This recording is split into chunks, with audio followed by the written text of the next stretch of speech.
Good morning, Ram Ram, नमस्कार, जय हिंद। मैं संदीप सिवाज स्वागत करता हूं आप सभी बच्चों का आपके अपने बेहतरीन और शानदार लर्निंग प्लेटफॉर्म पर। उम्मीद करता हूं आप और आपका परिवार एकदम स्वस्थ होगा, तंदुरुस्त होगा और सीईटी ग्रुप डी की तैयारी में आप लोग जी जान से जुटे हुए होंगे। जितने भी बच्चे आज के सेशन में मेरे साथ लाइव जुड़ते जा रहे हैं, एक बार फटाफट मेरे को बता दीजिएगा। ऑडियो वीडियो एकदम परफेक्ट है, क्लियर है, ओके है।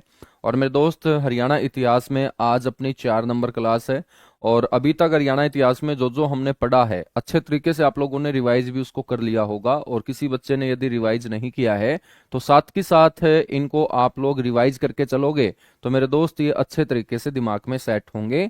और यदि आप रिवाइज नहीं करोगे तो फिर मेरे दोस्त क्लास लगाने का भी कोई फायदा नहीं है, क्योंकि लंबे समय तक बिना रिवीजन के ये याद नहीं रहेंगे।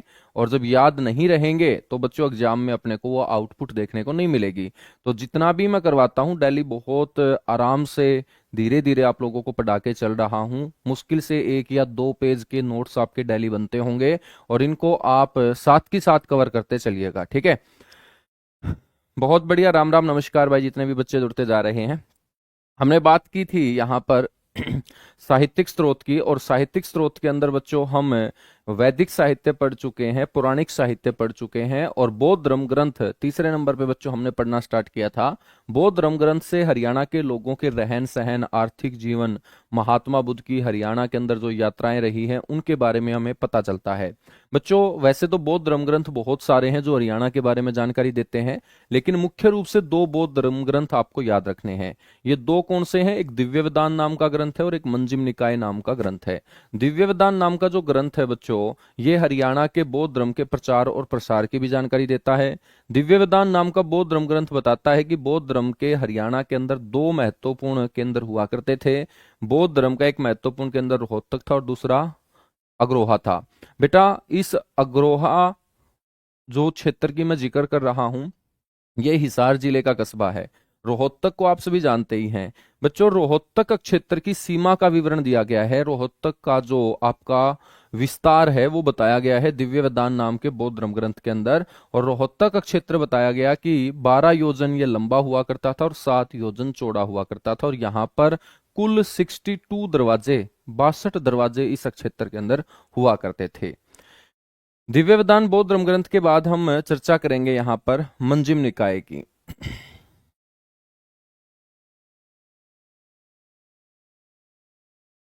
तो नेक्स्ट आपका जो होगा बच्चों वो होगा मंजिम निकाय नाम का बौद्ध धर्म ग्रंथ।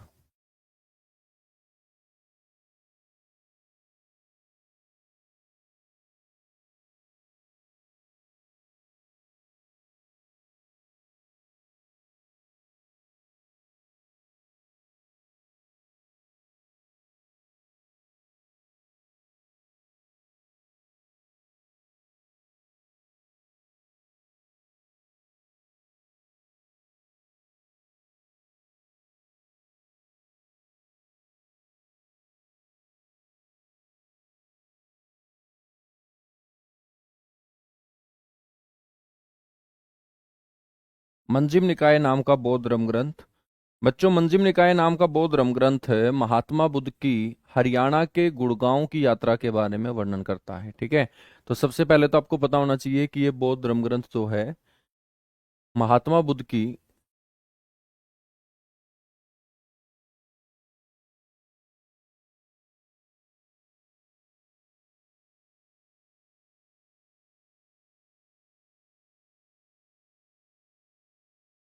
गुड़गांव क्षेत्र की यात्रा के बारे में वर्णन करता है।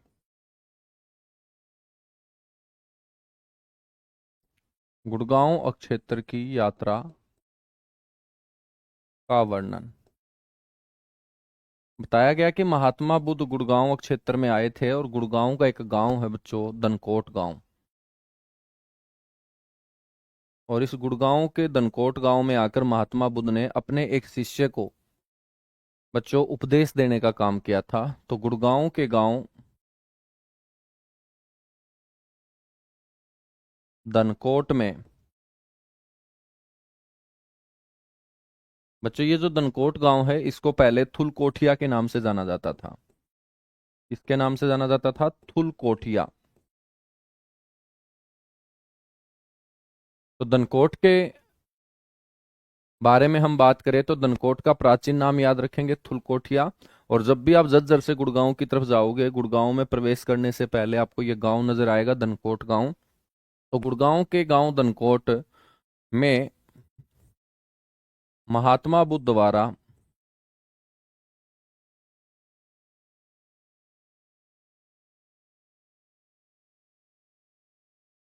अपने शिष्य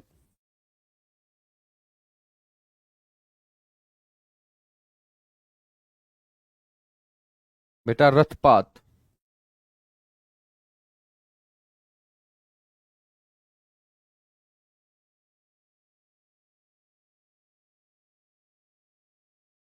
को उपदेश दिया गया था। क्या दिया गया था? उपदेश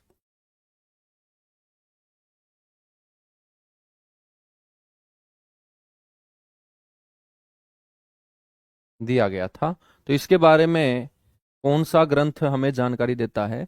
बेटा मंजिम निकाय नाम का बौद्ध धर्म ग्रंथ हमें यह जानकारी देता है कि गुड़गांव के गांव दनकोट के अंदर जाकर उपदेश देने का काम मेरे दोस्त किया था।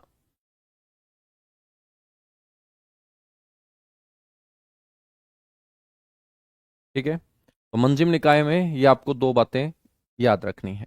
मंजिम निकाय के बाद हम बात करेंगे अगला जो बौद्ध धर्म ग्रंथ है, दीपवंश।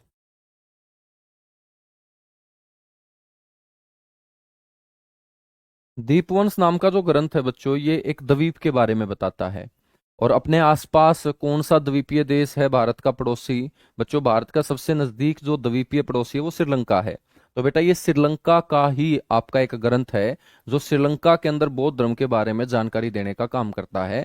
इसको हम दीपवंश ग्रंथ बोलते हैं। नाम से ही समझ जाओ, दीप का मतलब यहाँ द्वीप है, और द्वीप का मतलब जिसके चारों ओर पानी आए। और बच्चों अपने आसपास ऐसा पड़ोसी देश कौन सा है? श्रीलंका है, जो तमिलनाडु के नजदीक है। तो इस दीपवंश ग्रंथ के अंदर महात्मा बुद्ध के बारे में हमें जानकारी मिलती है कि महात्मा बुद्ध ने कुरुक्षेत्र में आकर मेरे दोस्त क्या किया था?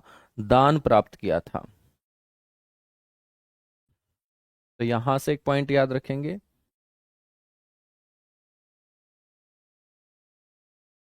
जो ये ग्रंथ मैं आपको बता रहा हूं बेटा, इस ग्रंथ में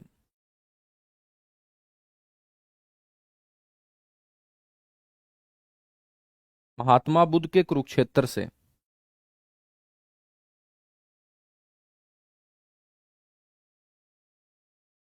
महात्मा बुद्ध के कुरुक्षेत्र से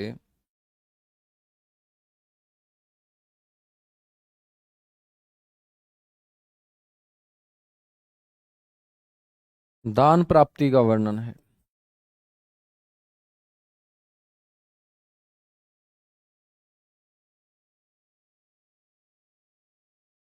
ठीक है, तो ये आप लोगों को ध्यान रखना है। महात्मा बुद्ध के कुरुक्षेत्र से दान प्राप्ति का क्या है बच्चों? वर्णन है कि कुरुक्षेत्र से दान प्राप्त किया गया था महात्मा बुद्ध के द्वारा।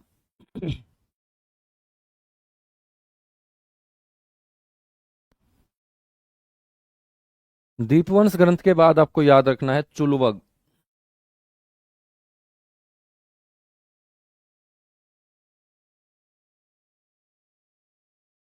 ठीक है, एक और ग्रंथ है जिसका नाम है चुलवग।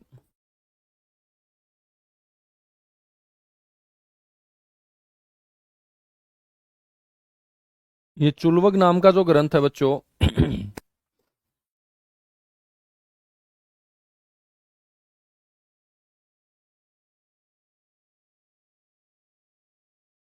ये हरियाणा में बौद्ध धर्म के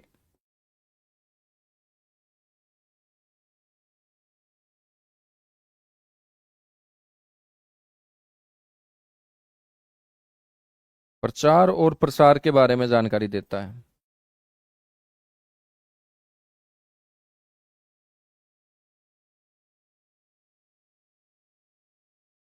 और इसमें बताया गया है कि हरियाणा के अंदर बौद्ध धर्म का जो शक्तिशाली केंद्र था बच्चों, वो कौन सा था? अग्रोहा था। बौद्ध धर्म का हरियाणा में शक्तिशाली केंद्र। तो आपसे पूछा जाएगा कि बौद्ध धर्म का हरियाणा में शक्तिशाली केंद्र कौन सा था?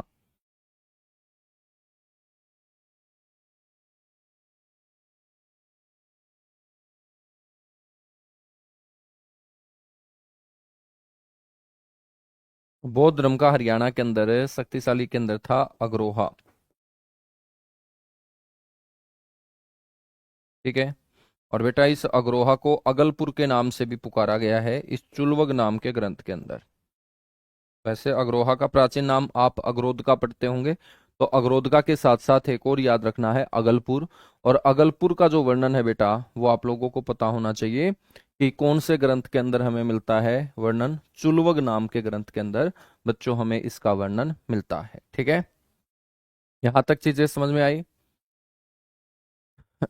फटाफट नोट कीजिएगा। चुलवक के बाद हम बात करेंगे, नेक्स्ट जो ग्रंथ है वो है मंजुम श्री मूल कल्प।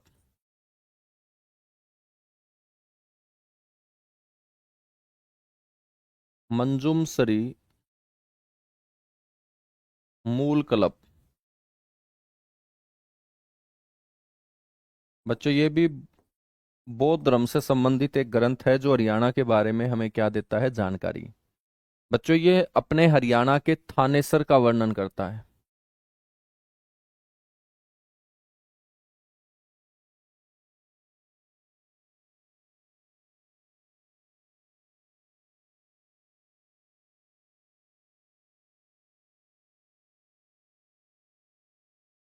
हरियाणा के थानेसर का वर्णन।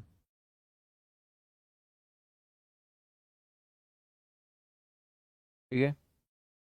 और बताया गया है कि थानेसर के जो लोग थे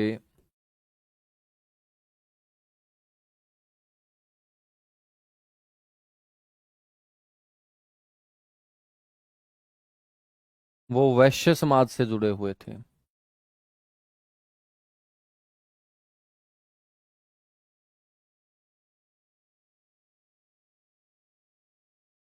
वैश्य का मतलब होता है व्यापारी वर्ग।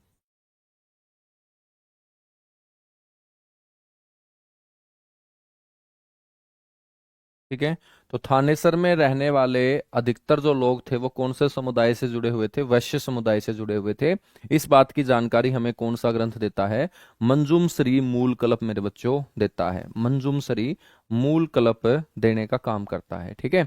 नेक्स्ट जो आपको ग्रंथ याद रखना है वो है पंपत सुदनी।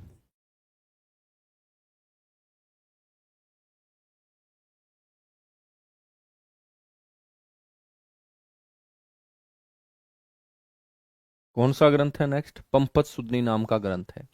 पंपत सुदनी नाम का ग्रंथ मेरे बच्चों हरियाणा में महात्मा बुद्ध के भ्रमण के बारे में जानकारी देता है। महात्मा बुद्ध ने हरियाणा में जहां जहां भ्रमण किया होगा वो सारे के सारे स्थानों का जिक्र इस पंपत सुदनी नाम के बौद्ध धर्म ग्रंथ में हमें मिलता है।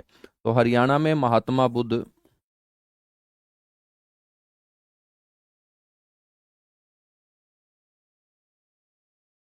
हरियाणा में महात्मा बुद्ध की यात्राओं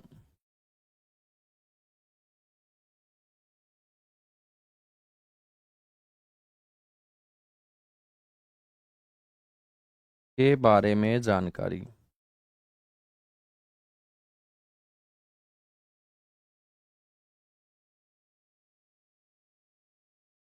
हमें कौन से बौद्ध धर्म ग्रंथ से पता चलती है? पंपत सुदनी नाम के बौद्ध धर्म ग्रंथ से हमें यह जानकारी मिलती है। ठीक है।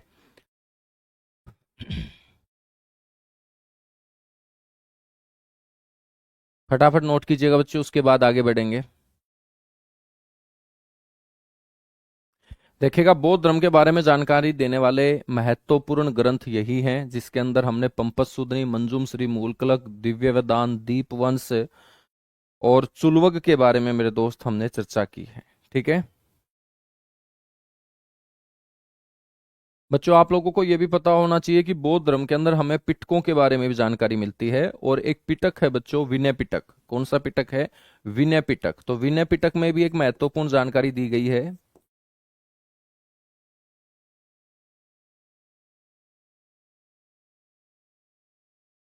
विनय पिटक।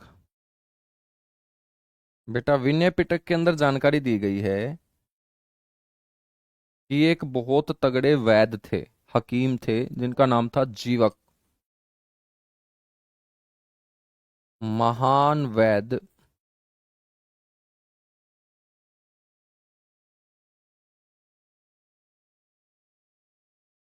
जीवक का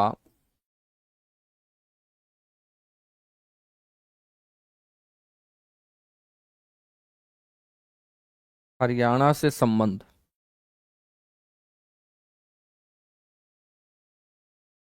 का वर्णन मेरे दोस्त इस पिटक के अंदर दिया गया है, जिसको हम बोलते हैं विनय पिटक। ठीक है। और महान वैद्य जीवक जो है ना, बताया गया कि ये रोहतक के रहने वाले थे।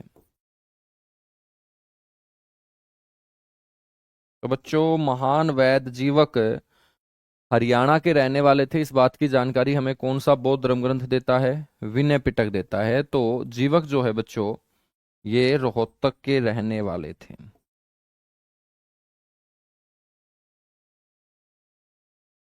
बड़ा इंपॉर्टेंट क्वेश्चन है कि महान वैद्य जीवक का संबंध हरियाणा में कहाँ से था, तो आप बोलेंगे रोहतक से था। कहाँ से था बच्चों? रोहतक से था। ठीक है।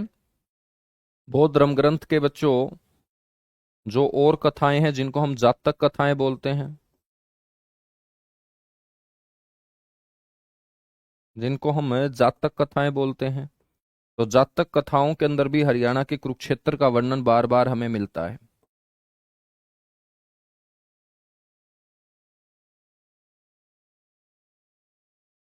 तो आप लोगों को पता होना चाहिए कि इस जातक ग्रंथ के अंदर, इन जातक कहानियों के अंदर धर्म नगरी कुरुक्षेत्र का हमें क्या मिलता है बच्चों?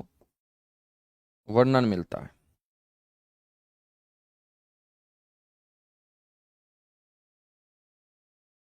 धर्म नगरी कुरुक्षेत्र का हमें क्या मिलता है?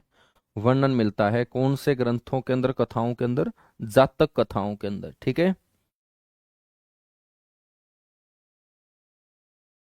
याद रखोगे? बिल्कुल याद रखेंगे, चलेगा। इसके अलावा भी मेरे दोस्त हमें बौद्ध धर्म से संबंधित हरियाणा के अंदर जो और महत्वपूर्ण तथ्यों के बारे में जानकारी मिलती है, वो कौन कौन से हैं? तो हेडिंग डालिएगा, बौद्ध धर्म से संबंधित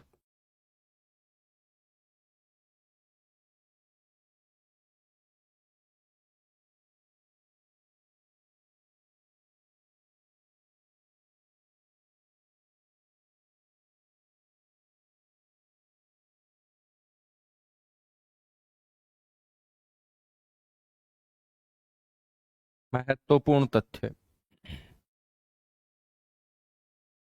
ठीक है, बौद्ध धर्म से संबंधित महत्वपूर्ण तथ्य।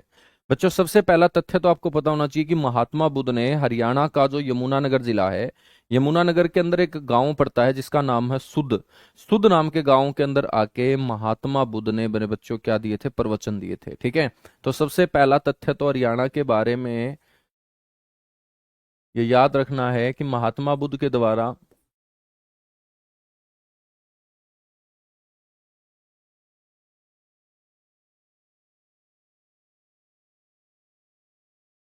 सुध नामक जो स्थान है यमुनानगर का,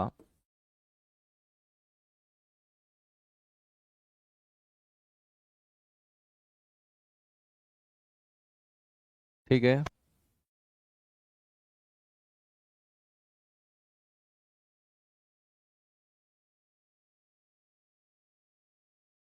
इसकी क्या की गई थी? यात्रा की गई थी।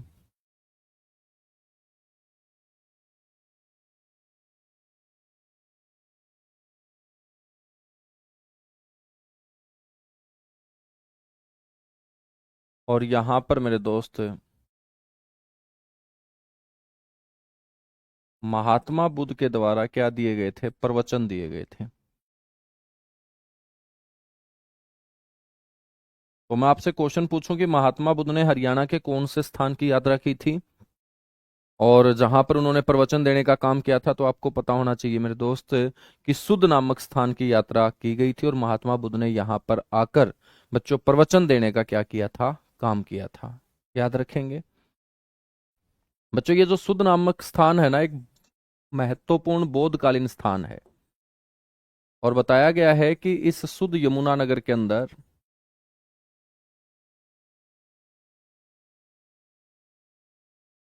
5 बौद्ध विहारों का निर्माण करवाया गया था।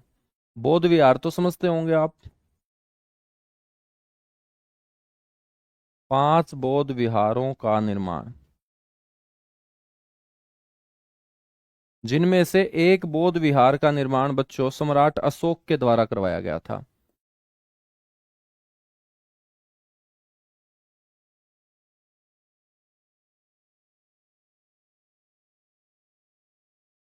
जिनमें से एक बौद्ध विहार का निर्माण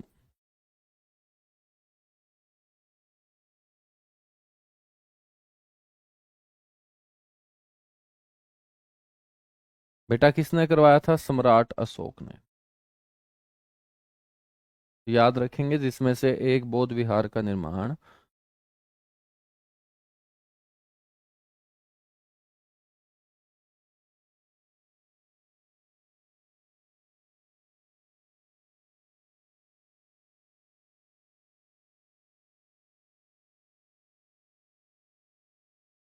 ठीक है किसके द्वारा करवाया गया था? सम्राट अशोक के द्वारा करवाया गया था। राम राम भाई, नमस्कार। जो भी बच्चे लेट से जुड़े हैं उनको राम राम नमस्कार। ठीक है,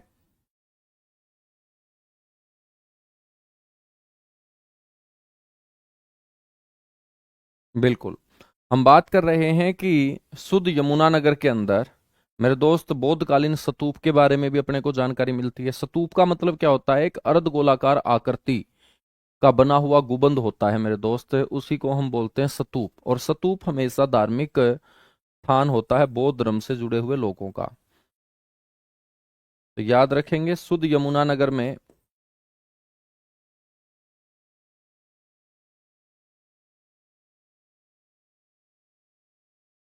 बने हुए बौद्धकालीन स्तूप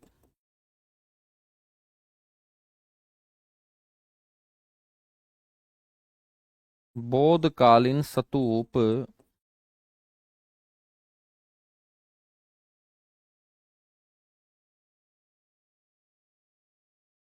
स्तूप में महात्मा बुद्ध के बच्चों दो शिष्य हैं यहाँ पर,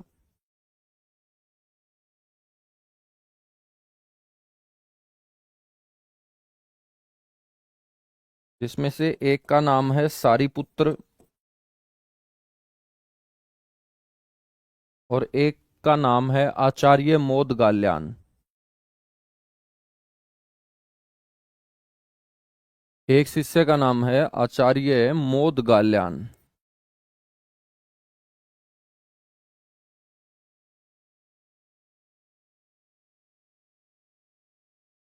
बच्चों, इन दोनों शिष्यों के बाल और नाखून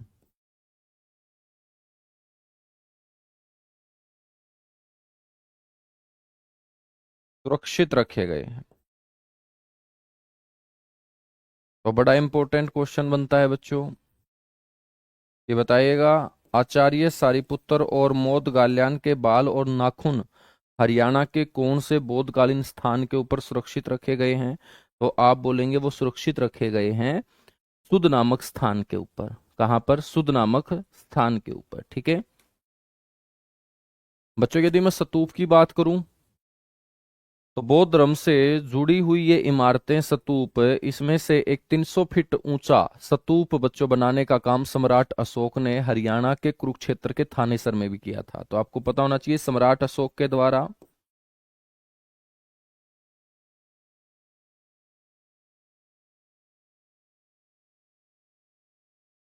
सम्राट अशोक के द्वारा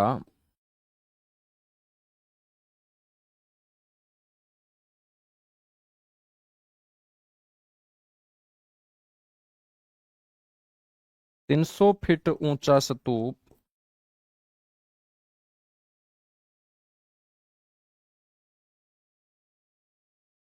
का निर्माण कहां पर बच्चों? थानेसर कुरुक्षेत्र में।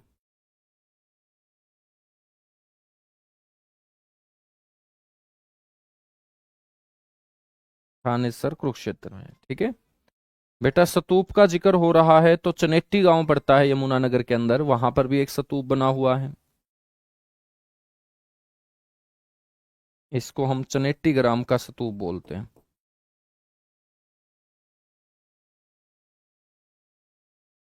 और चनेट्टी जो गांव है ना, ये यमुनानगर डिस्ट्रिक्ट के अंदर गांव है। तो आपसे डायरेक्ट क्वेश्चन ऐसे भी पूछ लिया जाता है कि भाई चनेट्टी ग्राम का स्तूप कौन से जिले में है? यमुनानगर में। और ये जो स्तूप है, ये स्तूप हरियाणा के अंदर सबसे पुरानी धार्मिक इमारत माना गया है। तो हरियाणा की सबसे प्राचीन धार्मिक इमारत।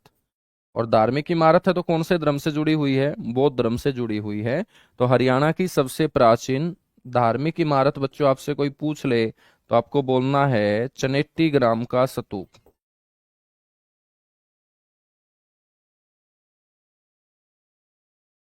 ठीक है, चनेट्टी ग्राम का स्तूप।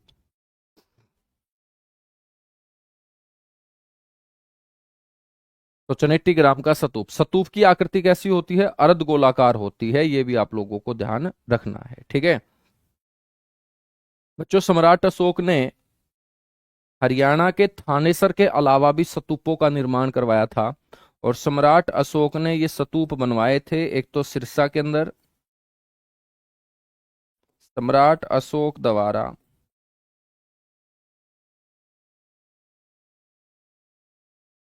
स्तूपों का निर्माण,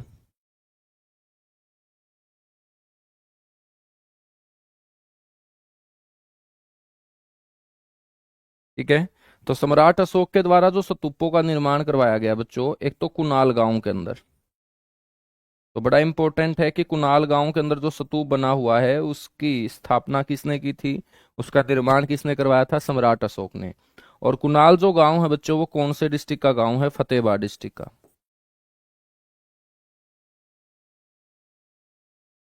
और साथ के साथ याद रखना है सिरसा में। ठीक है, तो सम्राट अशोक के द्वारा जो स्तूपों का निर्माण करवाया गया था वो कुनाल गांव और सिरसा के अंदर मेरे दोस्त करवाया गया था।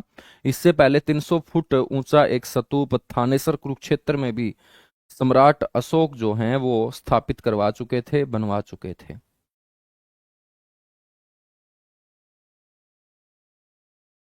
ठीक है, सम्राट अशोक ने मेरे बच्चों अपने उपदेशों की एक शिला भी कुनाल गांव के अंदर स्थापित करवाई थी। एक लास्ट पॉइंट ये भी आप लोगों को याद रख लेना है। सम्राट अशोक द्वारा अपने उपदेशों की शिला,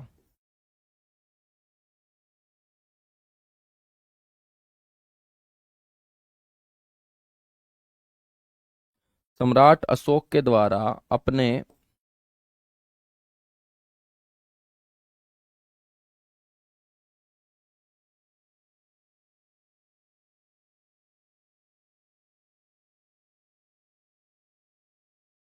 उपदेशों की जो शिला है बच्चों, वो कौन से गांव में? कुनाल गांव में।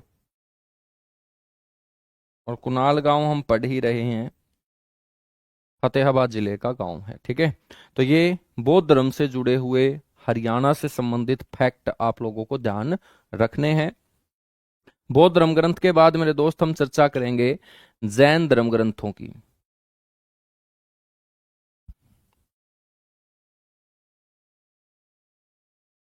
हेडिंग डालिएगा जैन धर्म ग्रंथ। चौथे नंबर पे बच्चों हम चर्चा कर रहे हैं साहित्यिक स्रोतों के अंदर जैन धर्म ग्रंथ।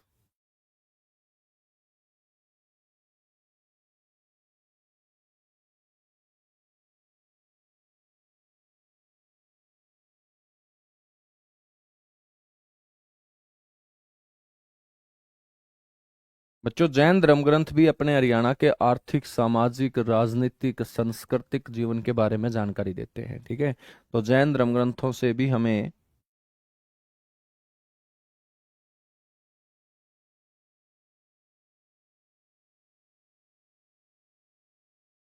हरियाणा के आर्थिक,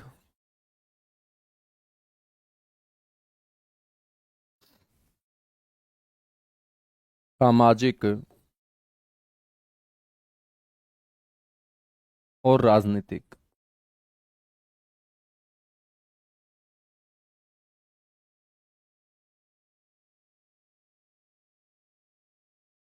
बच्चों जीवन की जानकारी मिलती।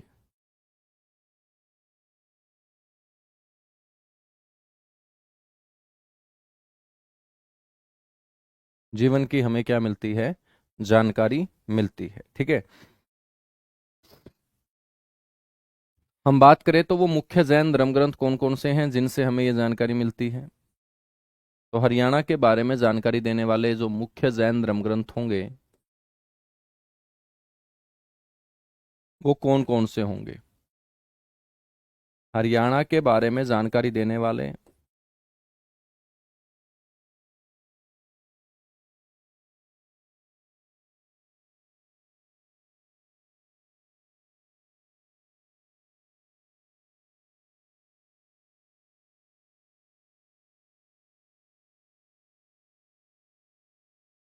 मुख्य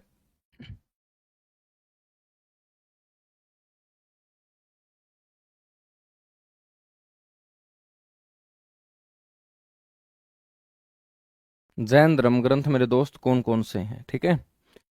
एक का नाम है यशस्तिलक चंपू।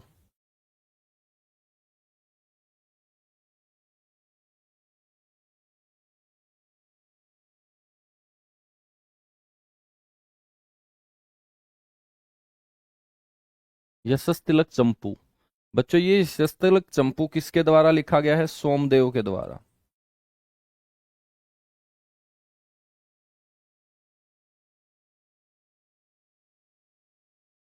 सोमदेव के द्वारा ये रचित है, ठीक है। यशस्तिलक नाम का जो चंपू है ये सोमदेव के द्वारा रचित है। और ये यशस्तिलक चंपू जो है ये हरियाणा में तोमर वंशावली के बारे में भी जानकारी देता है। हरियाणा में तोमरों के शासन की जानकारी। बड़ा इंपॉर्टेंट क्वेश्चन है ये, कई बार पेपरों में पूछा जा चुका है कि हरियाणा में तोमरों के शासन की जानकारी हमें कौन से ग्रंथ से मिलती है? आप बोलेंगे यशस्तिलक चंपू से मिलती है। तोमरों के शासन की जानकारी हमें कौन से ग्रंथ से मिलती है? यशस्तिलक चंपू से मेरे बच्चों हमें मिलती है, ठीक है ना। नेक्स्ट हम बात करेंगे, एक ग्रंथ है जसहर चर्यू।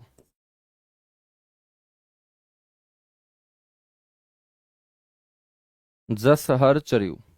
बच्चों जसहर चर्यू नाम का जो ग्रंथ है ये किसके द्वारा रचित है? पुष्पदंत के द्वारा।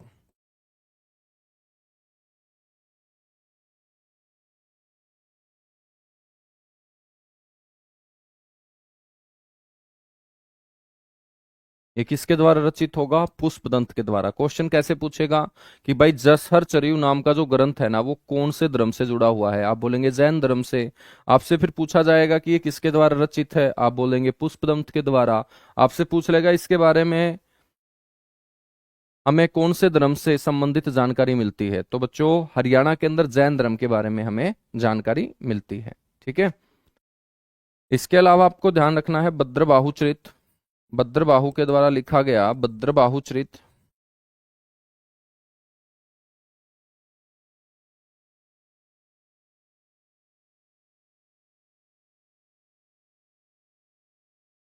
ठीक है। और एक आपको ध्यान रखना है कथा कोश।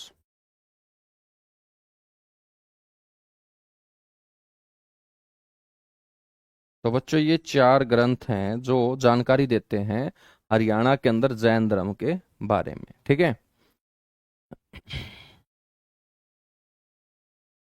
जैन धर्म से जुड़े हुए महत्वपूर्ण तथ्य भी आप लोगों को याद रखने हैं।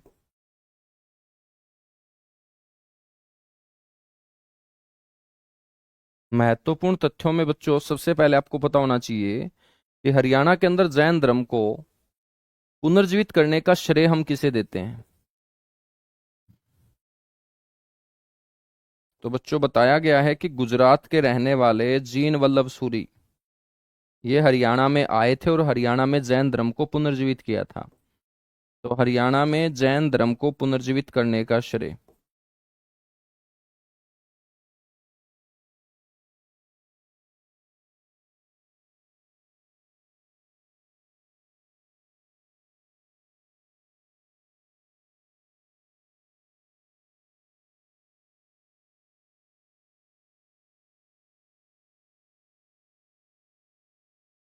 हरियाणा में जैन धर्म को पुनर्जीवित करने का जो श्रेय है बच्चों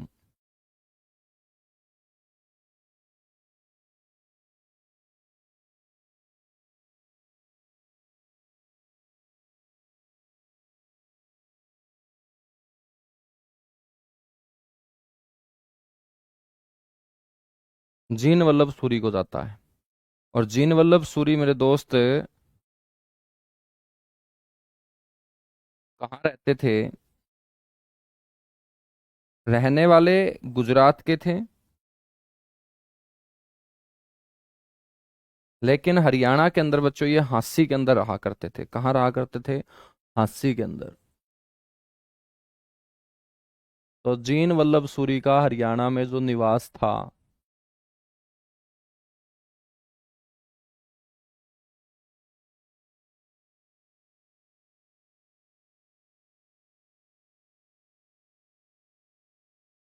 बच्चों वो हांसी था।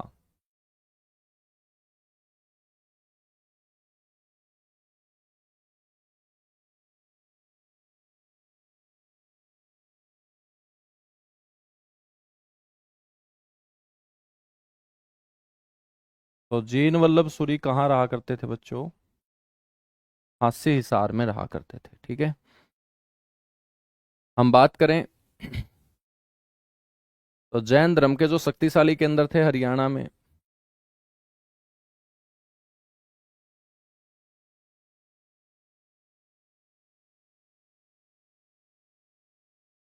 हरियाणा में जैन धर्म के शक्तिशाली केंद्र,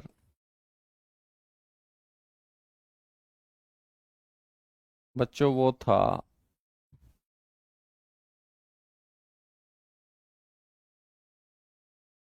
एक तो अग्रोहा,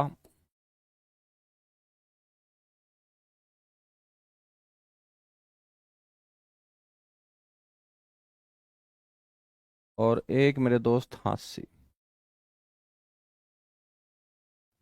अग्रोहा और हांसी जो है, ये जैन धर्म के शक्तिशाली केंद्रों में मेरे दोस्त शामिल थे। बच्चों हरियाणा के अंदर जैन धर्म का प्रचार और प्रसार बड़े स्तर पर जिस विद्वान ने किया, उनका नाम था जैन विद्वान लोहाचार्य। तो हरियाणा के अंदर जैन धर्म का प्रचार और प्रसार,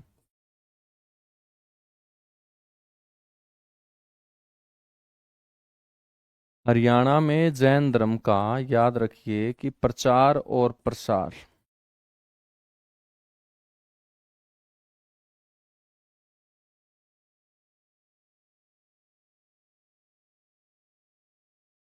करने का जो हम श्रेय देंगे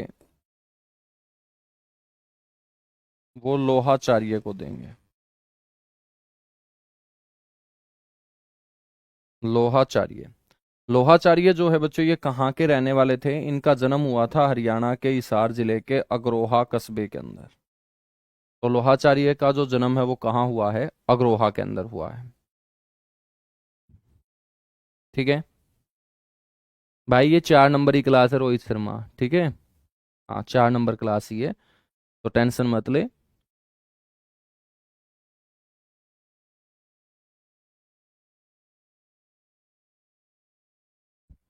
बच्चों हम बात करें तो जैन धर्म के बारे में हमें हांसी और अग्रोहा के अलावा और भी बहुत सारे स्थानों की जानकारी मिली, और वो जानकारी मिली वहां से खुदाई के दौरान प्राप्त हुई मूर्तियां। और वो मूर्तियां कौन से धर्म से संबंधित? जैन धर्म से संबंधित। तो आपसे कोई पूछ ले कि हरियाणा में सबसे ज्यादा जो जैन मूर्तियां हैं वो कहाँ से प्राप्त हुई हैं? हरियाणा में सबसे ज्यादा जैन मूर्तियां,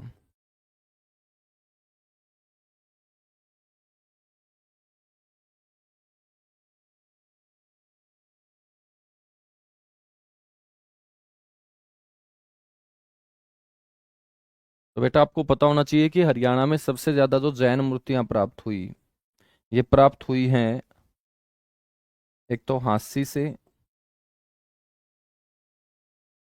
और एक रानीला गांव से।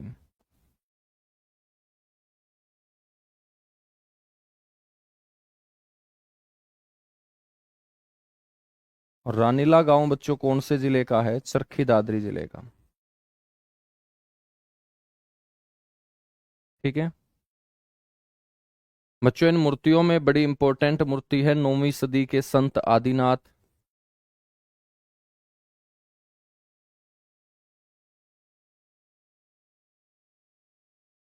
9वीं सदी के संत आदिनाथ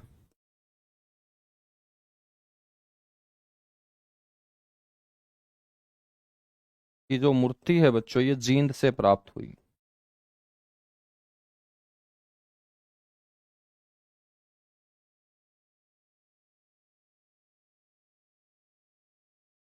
सिंहासन के ऊपर बैठे हुए जैन संत की यदि मूर्ति आपसे कोई पूछ ले।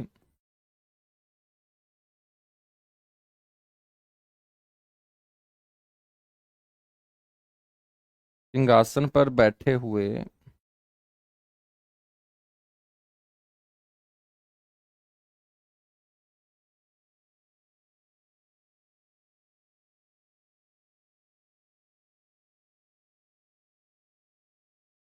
जैन संत की मूर्ति, तो बच्चों ये प्राप्त हुई है सिरसा से।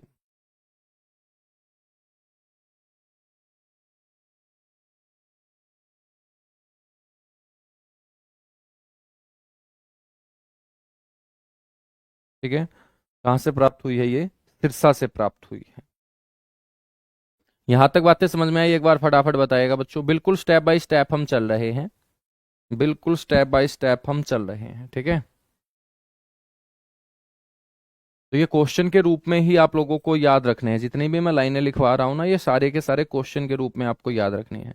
भगवान पार्श्वनाथ की मूर्ति आपसे पूछ ले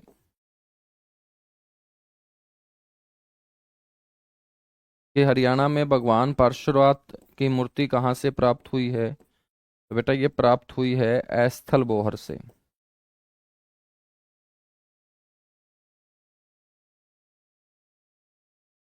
ऐस्थल बोहर गांव रोहतक जिले का गांव है।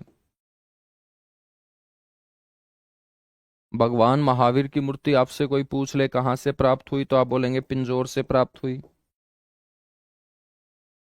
भगवान महावीर की मूर्ति, हरियाणा में भगवान महावीर की मूर्ति कहाँ से प्राप्त हुई है बच्चों? पिंजौर से।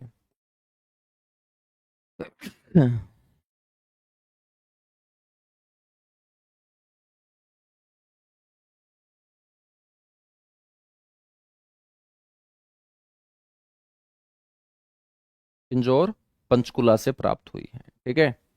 इसके अलावा हम बात करें सरस्वती और पद्मावती की मूर्तियां कहाँ से प्राप्त हुई।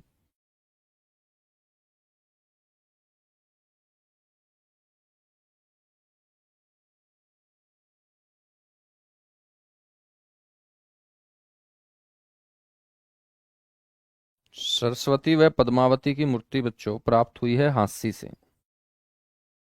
तो इन मूर्तियों से भी हमें हरियाणा के अलग अलग क्षेत्र के अंदर जैन धर्म के प्रचार और प्रसार के बारे में क्या मिली? जानकारी मिली।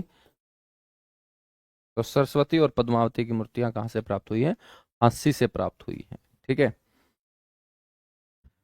तो बेटा ये था हमारा जैन साहित्य, जैन धर्म ग्रंथ के बारे में इतनी सी बातें आप लोगों को पता होना चाहिए, ठीक है।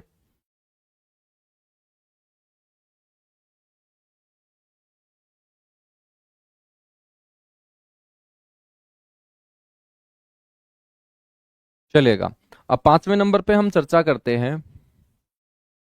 चौथे नंबर पे जैन धर्म ग्रंथ था, तो 5वें नंबर पे साहित्यिक स्रोत में हम बात करते हैं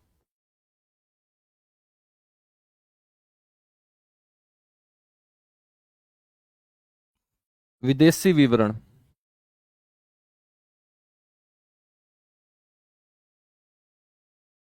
यानी कि भारत के बाहर से आने वाले जो भी साहित्यकार हैं, उन्होंने भी बच्चों हरियाणा के बारे में क्या दी? जानकारी दी, ठीक है। उनमें हम बात करें तो ग्रीक यात्री एरियन है, बात करें हम हर्षवर्धन के समय आने वाला चीनी यात्री हेनसांग है। कौन है बच्चों? हेनसांग है।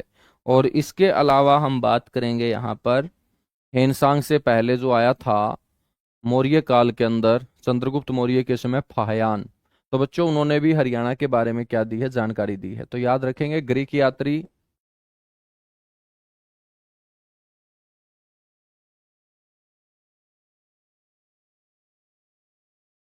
एरियन व चीनी यात्री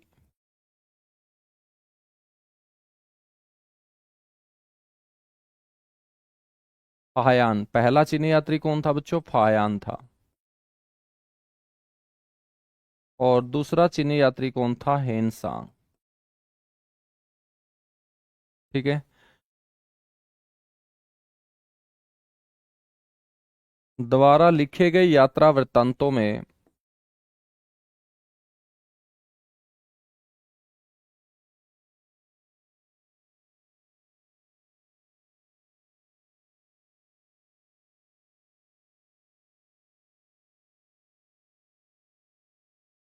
ठीक है, तो लिखे गए यात्रा वृत्तांतों में हरियाणा अक्षेत्र का वर्णन मेरे दोस्त दिया गया है। हरियाणा अक्षेत्र का क्या दिया गया है? वर्णन दिया गया है।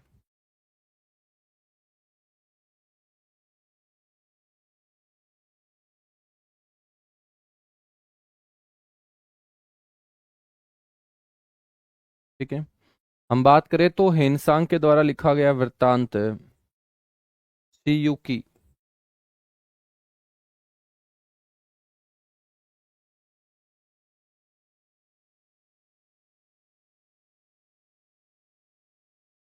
हेनसांग का जो यात्रा वृत्तांत है सीयू की,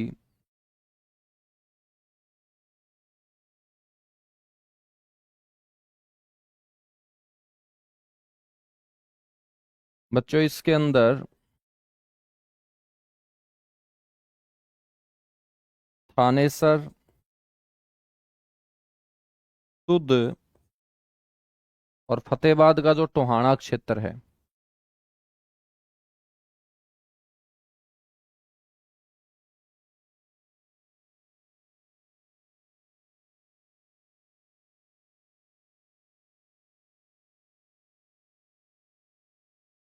ये जानकारी हमें बच्चों प्राप्त होती है।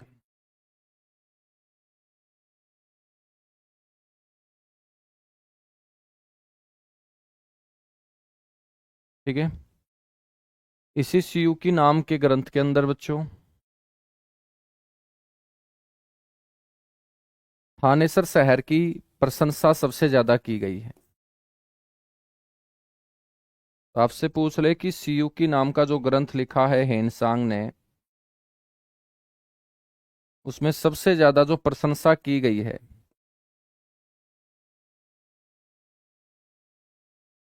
वो कौन से शहर की गई है?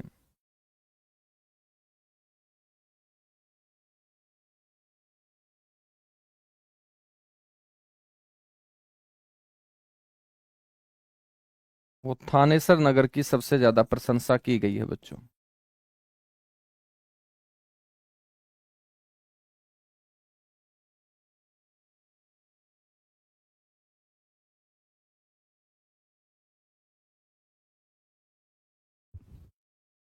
ठीक है, तो सबसे ज्यादा प्रशंसा थानेसर नगर की गई है। कौन से ग्रंथ के अंदर? सीयू की नाम के ग्रंथ के अंदर।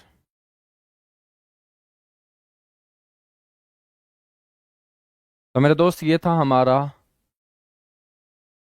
साहित्यिक स्रोत। साहित्यिक स्रोत के बाद अब हम चर्चा करेंगे पुरातात्विक स्रोतों की। ठीक है, तो दूसरा जो भाग है हमारा वो है पुरातात्विक स्रोत। अब बच्चों हम पुरातात्विक स्रोतों से हरियाणा के प्राचीन इतिहास के बारे में पढ़ने की कोशिश करेंगे कि हमें हरियाणा के प्राचीन इतिहास के बारे में जानकारी जो ग्रंथों ने दी है, तो बच्चों ऐसी ही जानकारी आपको इन पुरातात्विक स्रोतों से पता चलेगी। पुरातात्विक स्रोतों में सबसे अहम जानकारी जो हरियाणा के प्राचीन इतिहास के बारे में हमें देते हैं वो अभिलेख देंगे बच्चों। अभिलेख।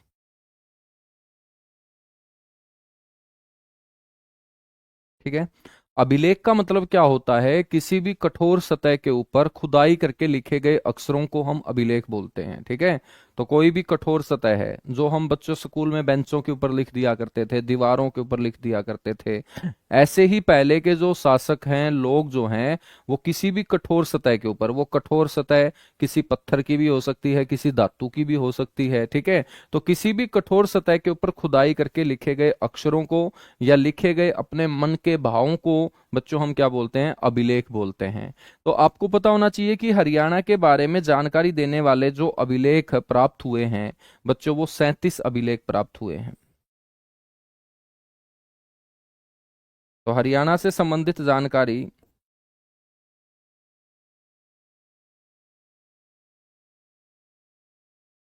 हरियाणा से संबंधित जानकारी देने वाले अभिलेखों की संख्या।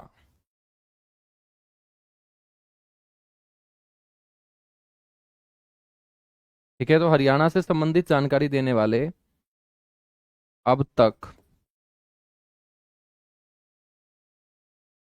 3 दर्जन से अधिक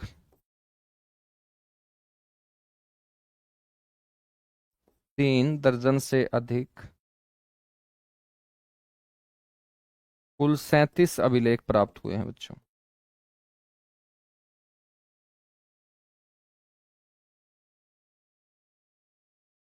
कुल 37 अभिलेख जो हैं वो प्राप्त हुए हैं।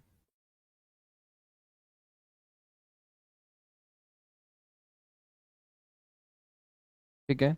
इन 37 अभिलेखों में से कुछ अभिलेखों का हम जिक्र करेंगे यहाँ पर। बच्चों सबसे पहले हम जिक्र करेंगे टोपरा स्तंभलेख की।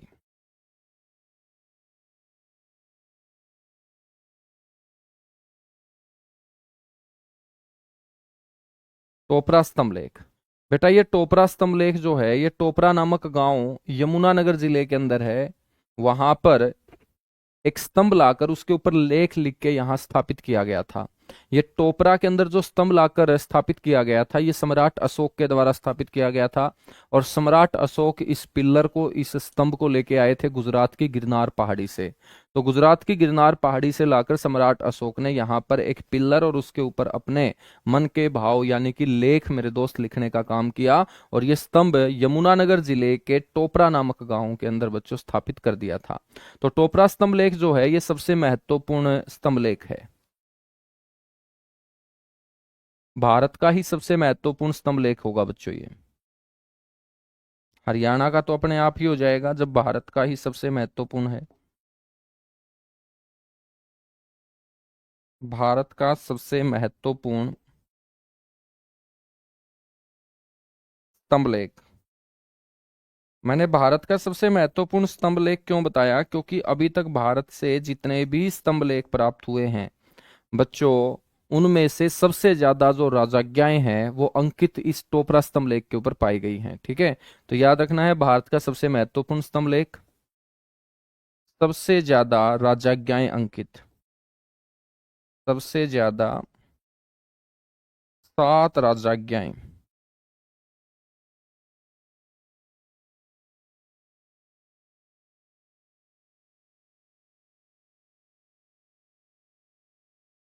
अंकित पाई गई है बच्चों। तो अभी तक जितने भी स्तंभ लेख प्राप्त हुए हैं 7 से ज्यादा राजज्ञाएं किसी भी स्तंभ लेख के ऊपर अंकित नहीं पाई गई।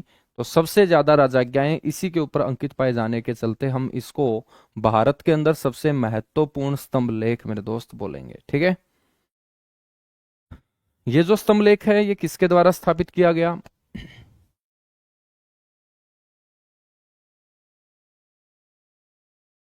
तो ध्यान रखना है, टोपरा स्तंभ लेख सम्राट अशोक के द्वारा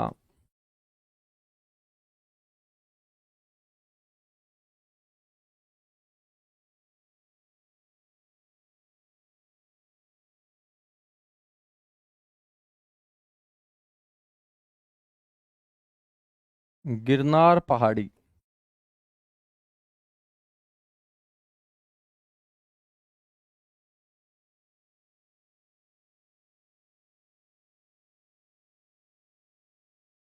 गिरनार पहाड़ी गुजरात से लाकर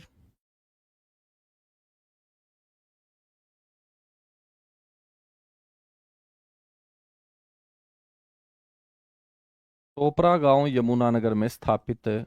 पहले बच्चों ये गांव अंबाला जिले में आया करता था, तो कई जगह ये अंबाला जिला भी लिखा मिलेगा। लेकिन अब आपको ये ध्यान रखना है ये कौन से जिले का गांव है? यमुनानगर जिले का। तो टोपरा गांव यमुनानगर।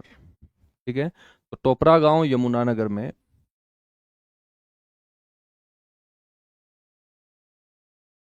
बेटा स्थापित किया था ये। ठीक है, तो सम्राट अशोक के द्वारा इसे स्थापित किया गया था। बच्चों हम बात करें तो स्तंभ लेख की जो भाषा है,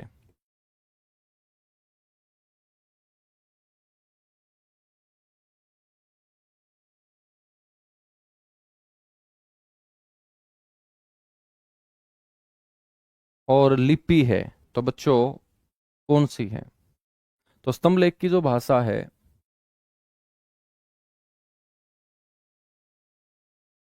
वो ब्राह्मी। कौन सी लिपि होगी? ब्राह्मी लिपि।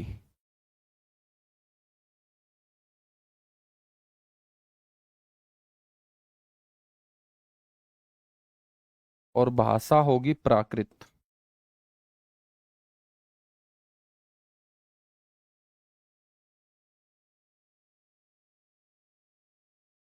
ठीक है, तो आपसे क्वेश्चन पूछ ले कि ये जो लेख है ये कौन सी लिपि और भाषा में लिखे गए, तो भाषा होगी प्राकृत और लिपि होगी ब्राह्मी। मेरे दोस्त, हम बात करें तो इस स्तंभ लेख से, इस स्तंभ लेख पर विग्रहराज चतुर्थ, एक चौहान शासक हुआ है विग्रहराज चतुर्थ। बच्चों, उस विग्रहराज चतुर्थ के भी 3 अभिलेख यहाँ पर अंकित पाए गए। विग्रहराज जो चतुर्थ है इसने मलेच्छों का विनाश किया था बच्चों, इसीलिए विग्रहराज चतुर्थ को हम मलेच्छों का विनाशक भी बोल दिया करते हैं इतिहास में। इसको हम क्या बोल देते हैं? मलेच्छों का विनाशक।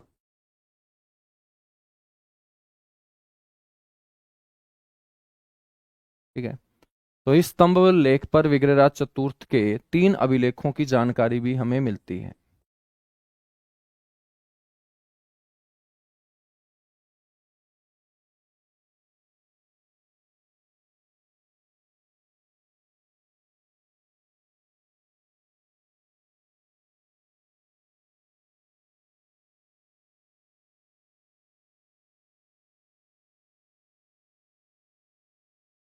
ठीक है, तो ये भी आपको याद रखना है।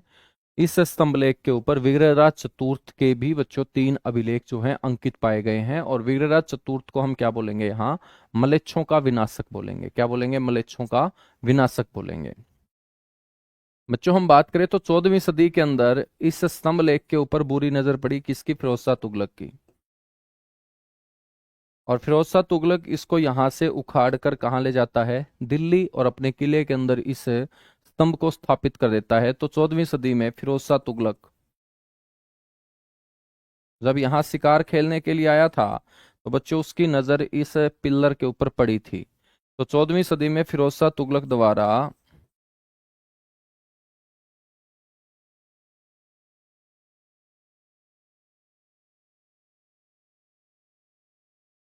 इसे यहां से उखाड़कर, इसे यहां से उखाड़कर यमुना नदी के रास्ते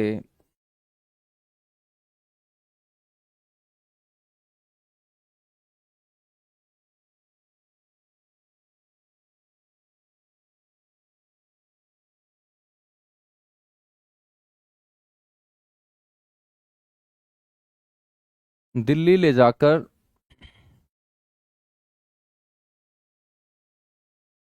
अपने किले में स्थापित करवाया था बच्चों।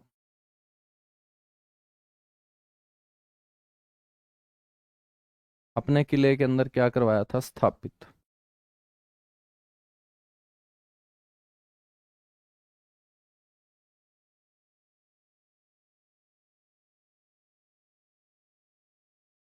तो ये आपको ध्यान रखना है।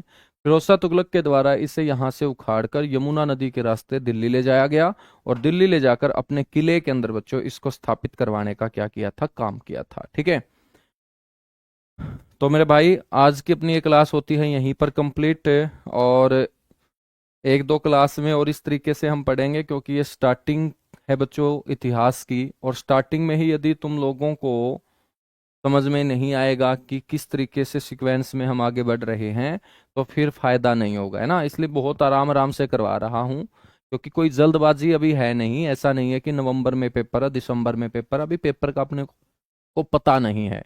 जब अपने को पेपर का पता नहीं है तो आराम आराम से अपने को पढ़ लेना चाहिए, और एक बार में ही ये दिमाग में अच्छे से सेट हो जाएं।